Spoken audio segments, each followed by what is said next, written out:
Hello and welcome to the first part of our conversation with Rev Chris, lead rector of the larger parish of Church St Helens, and Rev Helen Edwards, team Rector Designate for the future larger parish of Christ Our Hope Liverpool. Both these parishes make up Cohort 1 of Fit for Mission.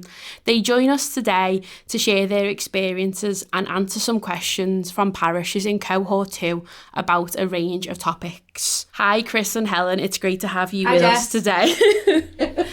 Let's get started on the questions then. So the first question is, do you feel empowered as clergy to make decisions suited to your local context, and do you have any examples? I think so. I hope so. I hope everyone would agree with me. I feel like we've been given a framework and then we have to make it our own. So there's some things that we're all going to do, like the right buildings or trying to develop worship communities. Mm-hmm. But how we do it has to be localised. We think we're very special in St Helens, so it has to be done our way, and it has to be done in a way that's right for the people who are engaged. So I think we feel as a clergy team we've been able to wrestle with some of the big issues and to think how it would land well with our people and with our congregations. So I think absolutely. I think also in terms of the PCC as well, because I think people have got a bit of a bugbear that not every church is represented on it, but it's working for us. Those people are representing everybody. They're not flying the flag for their own context or their own church. They're there for Church St Helens. And we have a prayer that we use at the beginning of every meeting that mentions every church and says exactly that we're all there to look after everyone. And one of the other things in the PCC that I've learnt a new word. It's subsidiarity. I hope I said that right. And it's the process of making decisions as close to the place that it's going to affect as possible. So the PCC isn't up there making decisions to send down there. It's people coming to us saying, oh, this is what we'd like to do. This is why we want to do it. And the PCC hopefully then blesses it. And it's, if that's what you feel is right for your context, we might challenge and say, have you thought of this? Or can you afford it? How are you going to manage it in the long term? So there's some rigour. But the PCC are not making decisions for the local context. The local context must be making them for themselves. It's power to the people, really, I think. I think one of the things when we came into Fit for Mission as Cohort 1 was a sense that actually getting in early would mean that we could try and shape it. And for me, I've got years now of ministry in Norris Green, which is really urban poor. And one of my questions right from the off was how this will work in our more urban poor deaneries. And we've got quite a lot of them in Liverpool.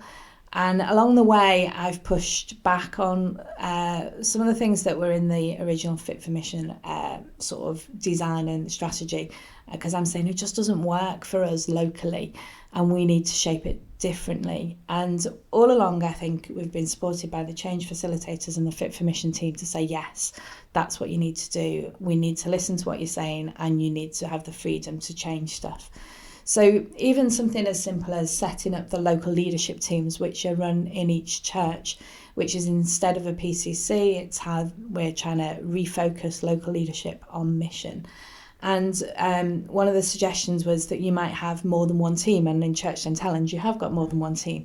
But we're small churches with not that many people, and we are limited in how many people are willing to step up and be part of a leadership team. We need to have one, and we need to build from that one.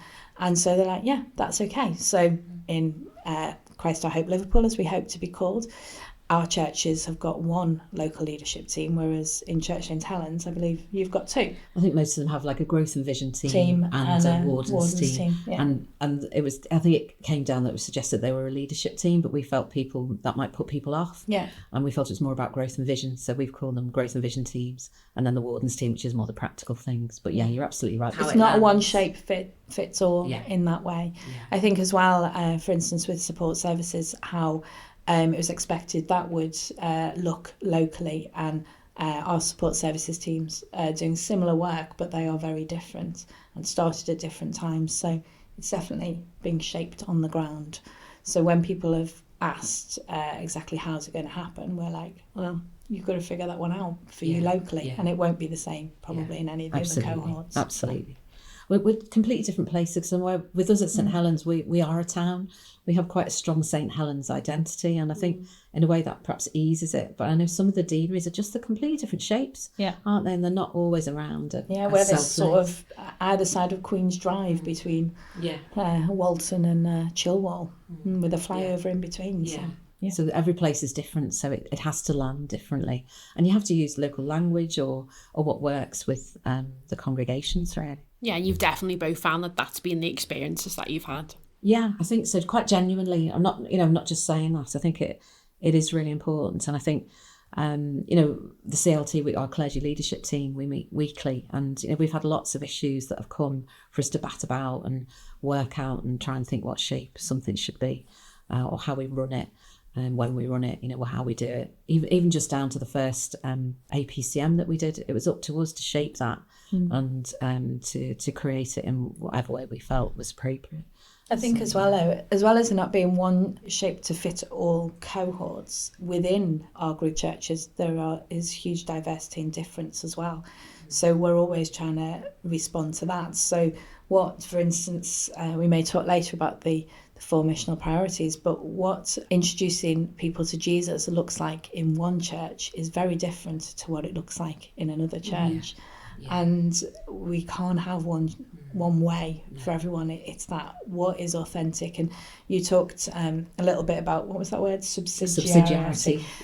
We talk in a different language about supporting centrally so that churches can act locally. And it's very much about us trying to figure out ways in which we can support churches to express their worship, their mission, their vision in a way that is right for them.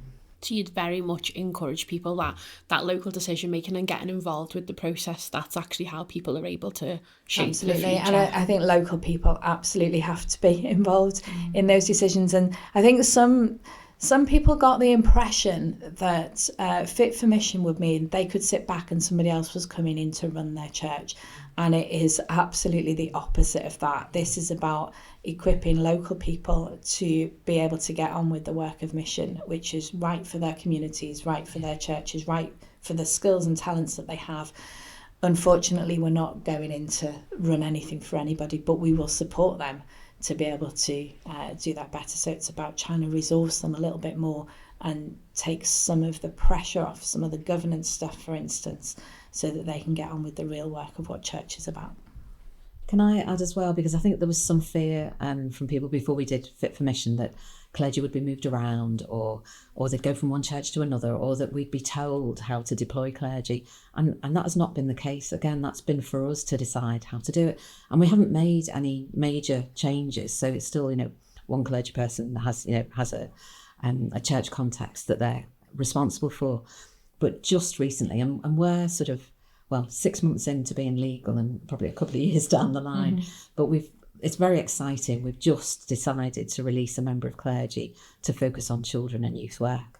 And we've asked a curate to step up to lead the church with supervision, and it's just been so easy to do that because the boundaries are all blended and we're one parish.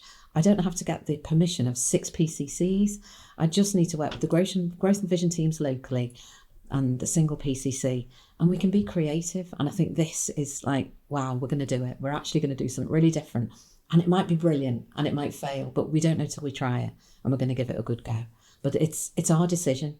And hopefully we're seeking God in this as well. We're looking for God's fingerprints all the time on what we're doing. There's nobody telling us what to do or how to do it.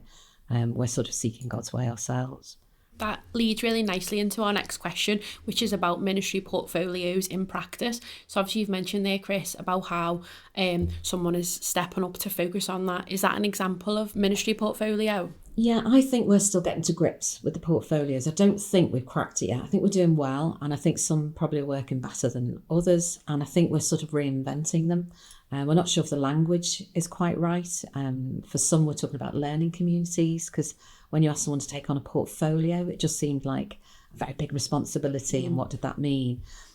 So we've got a schools learning community where we've got people who are connected to different schools working together, and that's worked well. We've had some people who've looked at discipleship. That's worked really well. We've got cultivate and the worshipping communities. So So some things we're making progress on, but we're learning as we're doing it. And I think we're still learning the best language, the best way to do it, the best way to organise ourselves, and the best way to sort of engage laity and clergy. I think initially, we were a bit trying to see which clergy would lead which portfolio, but we need to get that blending of people working together. So I would say for us, I think it's positive, but we've still got a long way to go. I don't know if that's the same for yourselves in West Derby. Yeah, I think there was an encouragement to try and get portfolios going straight away. And I think there might have been some learning in the Fit for Mission team that isn't necessarily something that comes so quickly. And I think you've had a slightly slower start on those. We did press with a couple of our portfolios, so we've got some that they're doing quite well. So we've got Children, Family and Youth, which is in part lay-led, which is great, is supported now by a clergy person. And we've had some good youth gatherings and bringing together people who are doing children and youth work across the churches, trying to encourage them, just build networks, share resources. And we've had, the youth have got together and had a dodgeball competition and a barbecue, which is fab. The other one that's really taken off well is our justice portfolio. And particularly, I think that's been positive for bringing together the eco champions. I think they felt quite isolated in what they were doing. And there's a huge push with the sort of net zero side of the building stuff. But we're really passionate about trying to make sure that our buildings and our mission is focused on sort of the eco-church principles. So bringing together them has been really good. They've been meeting regularly, and we've got another lay person leading on that, which is fab. And we're looking forward to working with Together Liverpool in the new year, because they're going to set up learning communities which about justice initiatives, trying to help and support us to be growing new justice initiatives, but also just building on the opportunities that are already there. Many of our churches already are proactive in things like debt advice and food banks, and also things like a uniform exchange. So it's definitely something that we had quite a lot of impetus about, and with a couple of social justice charities already in our group of churches, that helps to resource that as well.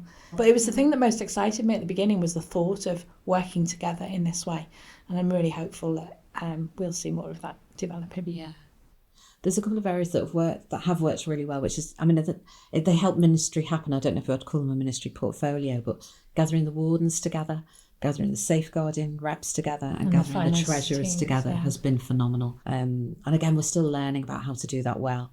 The wardens have been great, and I think they valued meeting each other and sharing, because they have still had quite a lot of responsibility. They've had to get all the paperwork together, and there's all the buildings compliance, and the safeguarding reps gave brilliant feedback after they met, because they'd been in isolation and on their own, and there they were able to talk to other reps, to sort of compare notes, and I think that's going to help our learning. Safeguarding is a big thing at the moment, isn't it? When the Church of England really needs to get its act together, and that's one way to do it, is to share good practice.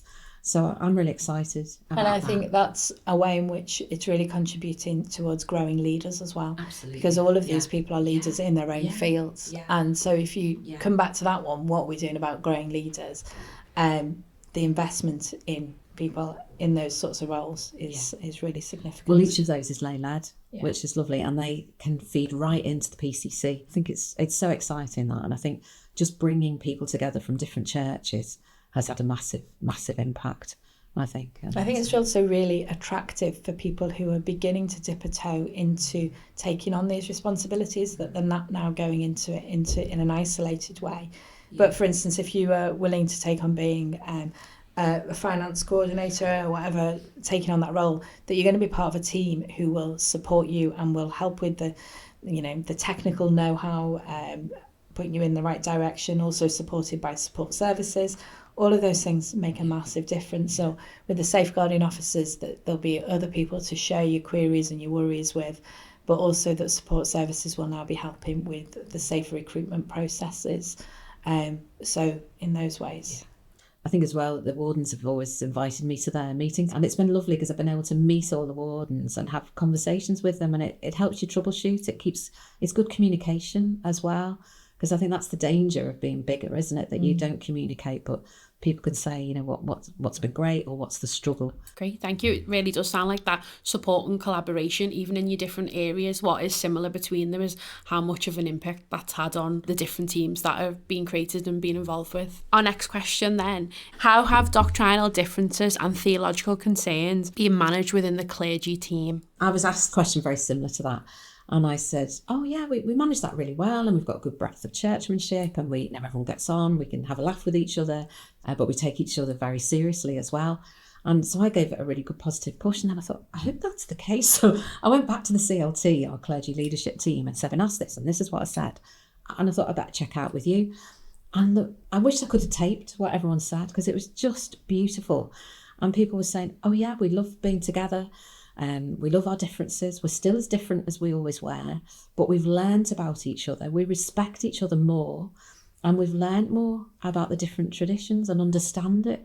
And when we lead worship in the clergy leadership team, people do it in different styles, so we experience it. I think we've got further to go, because I think from that discussion we said, I think there's some big topics we've not talked about yet, and that'll come in time. So I think we are going to talk, you know, what does mission mean? We all perhaps have a different perspective on mission, but again, that's part of our strength, I think, that we are different. And it's easy to go to the big topics, isn't it, that are always in the news, but sometimes it's just what's going on at the time. So, and I hope with the relationship that we've got a foundation of now, that we will be able to disagree well. We have disagreed well, I think, and I hope we continue to do that. I think people, when we were thinking whether people should come in fit for mission or not, felt we all wanted everything to be one colour. You know, it's a bit like paints, you know, when you put all paints together, they get that mucky brown. And I kept saying, we don't want to be mucky brown. We want all the colours of the palette. And everyone needs, you know, to keep their tradition or whatever it is, however they worship. We're not trying to blend everyone and make everyone the same, but we want to respect each other and rejoice in that. And I think that has been the case. Yeah, that's great. I think our world is so diverse that it needs the church to be diverse, that we need to be reaching out to people in different ways. And we came up with a vision statement, a mission statement, whatever it is, which is growing Christ-centred communities that enable everyone to flourish. And it is that, yeah, what we're rooted in is being together and being Christ-centred. That's what it is. But it is lived out very differently in each church. And we want each church to flourish in reaching out to people. And so we do have conversations back at one of the missional priorities of introducing people to Jesus.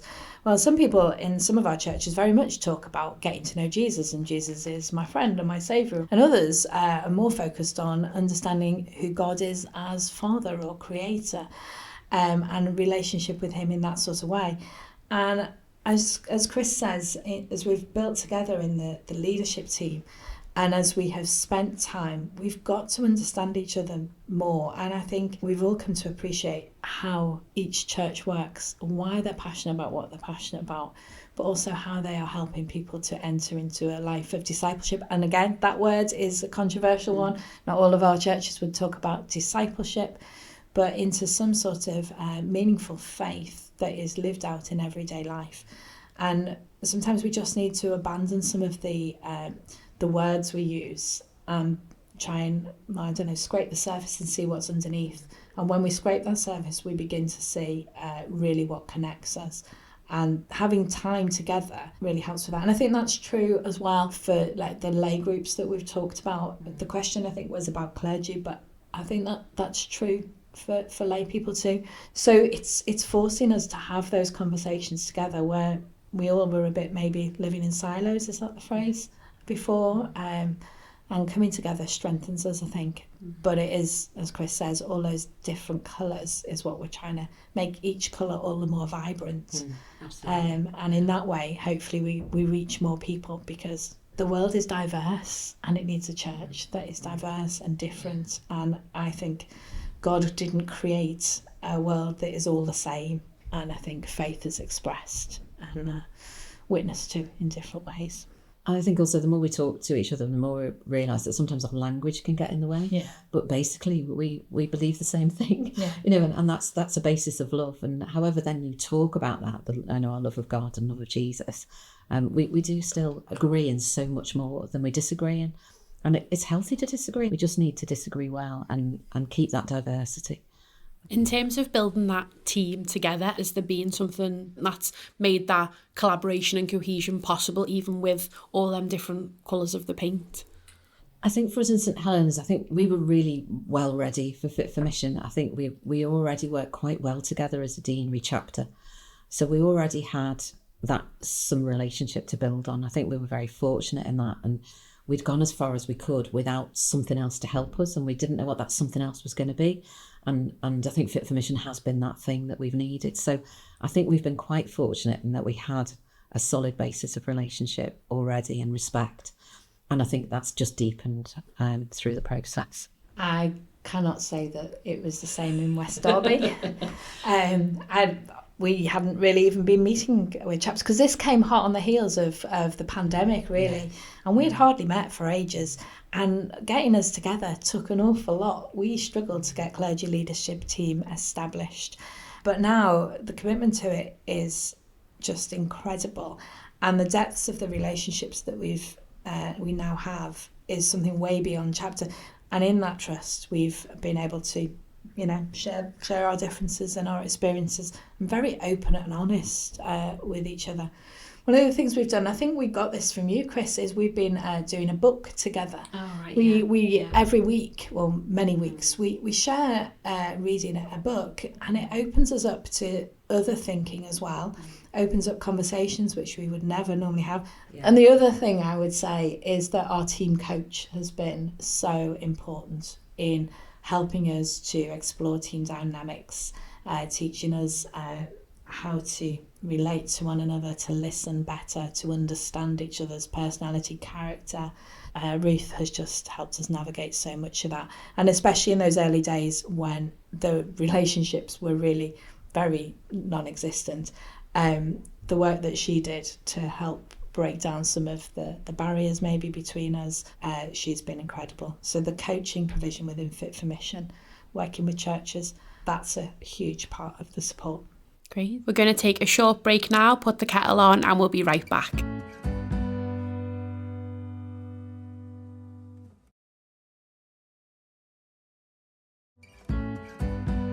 Welcome back. We're here with Helen and Chris, and we're discussing some big Fit for Mission questions. How has Cultivate impacted your larger parish? What have been the outcomes of that? I think for us, we did it quite early on, and it was just lovely to see people from different churches who either met with people that they hadn't seen for a while, or meeting new people, meeting people from different traditions. And it was just joyous. It was like true church, in that we had all these different people being brought together through one thing. And what was lovely, I think, for us as leaders was we didn't have to look for the people who were potential leaders in our communities. We could invite anyone. There was no, you had to be leadership potential. It's like anyone can go and cultivate. And I have to tell you, it was so liberating. And I do remember one particular chap, who doesn't mind me telling this story, but he was like, "Oh, you won't want me to come. I don't like those sort of things, and I'll be very critical." And I'm like, "No, critical voice is good. You come." In the end, he ended up as one of our top students, and he ended up leading a worshipping community. He would never, if I'd have said, "Come on and you can lead a worshipping community," he said, "No, not me." But he had, a particular idea, got a little team together, and it's still running. And it's having a massive impact on that community that it's in. So there was something, I think, really, really beautiful about that. I love the fact that, you didn't have to be, you didn't have to think you were a big sort of Samson or a big Moses or a big leader. I should mention some female leaders there as well, shouldn't I? Sort of Ruth or Naomi or, you just had to go and be yourself and then see where God was leading you. And people were surprised, I think, of what they were led into. And it also helped to refresh some of the worshipping communities we already had. And then we've carried on, we have run more since, which have been much smaller. So I think that's had a massive impact and really positive. I think it went down very differently in West Derby Deanery. I think for us, we weren't ready for it. We'd come out of COVID and we were just struggling to even just manage what we had. So the thought that we would be planting new, we needed help to actually just regain some strength. So we have got one or two worshipping communities that have developed because of Cultivate, and we have had some others that were already running who have been supported through the Cultivate team. So there's been some benefit, and we're now trying to explore ways in which we can continue to encourage people to think about new worshipping communities, to raise up leaders for it. I think as well, it's not just about the delivery of Cultivate, it's about the support afterwards. So people get a mentor, there's some teaching sessions afterwards, and I think there's a retreat once a year as well. So there's quite a good infrastructure there, which I think has helped sort of, because it's not just about sending people off to create a worshipping community and leaving them. It's about trying to sustain that and nurture it and nurture the leaders. But yeah, I think we're learning as we're doing it, aren't we? One of the really positive things for us, though, has been pyramid reviews. And we talked a lot about we really needed to dig the soil and prepare the ground ahead of Cultivate. Pyramid reviews really helps each church to think about what their missional focus is, how they're doing in terms of mission, community, worship, leadership. And they have been brilliant. I think, again, as part of that learning about Cultivate has been that pyramid reviews are now being brought in far earlier. And that is another bit of the Fit for Mission learning. Yeah. Thank you, Helen and Chris. It's been great to speak to you today about some of the questions that parishes has had. We'll have a second part of this conversation, which you'll also be able to listen to at the same place you're currently listening to this. So thank you very much, and we'll speak to you again soon. Thanks, Jess. Thank you.